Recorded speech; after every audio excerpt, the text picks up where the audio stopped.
Welcome back to our series on African neocolonialism. The subject of this video is France and West Africa.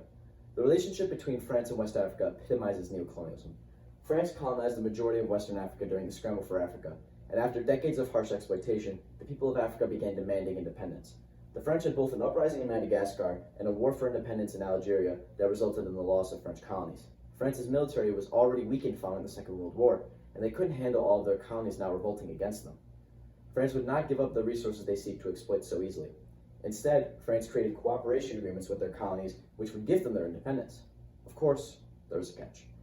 In order to maintain their control and influence over the colonies, in the agreements, France would control the country's currency by tying it to France's currency, have military troops stationed in the new countries, and have access to the country's natural resources. The colonies were forced into signing these, as many still could not stand up to the power of the French army, and couldn't continue living under colonialism. While France did offer them financial aid in return, this actually ended up hurting the colonies more, as it created a reliance on France, which meant the countries would lack self-sufficiency. This topic of foreign aid and how it really is harmful will be discussed more in a future video.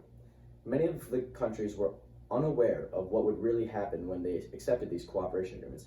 France would bind their former colonies to themselves by appointing leaders loyal to them and punishing the countries that tried to resist French rule.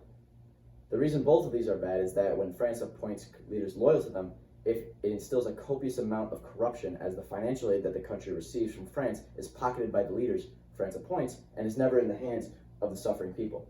France punishing resenting countries ranges in manner. For instance, when Guinea tried to nationalize their land and tried to remove France from the country, France subsequently punished Guinea with attempts to overthrow their government.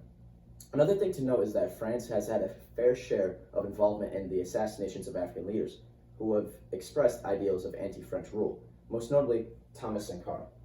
Sankara will be discussed more in depth in the next video, but for those who do not know, Sankara was the leader of the landlocked nation of Burkina Faso from 1983 to his assassination in 1987, which was backed by France. Out of the former colonizing nations, France had exercised most control over its former colonies, and it is very important to be recognized by people everywhere, so France can be held accountable for their actions. Thank you for listening, and tune in to the next video that goes more in depth about Thomas Sankara and how foreign aid is actually foreign harm.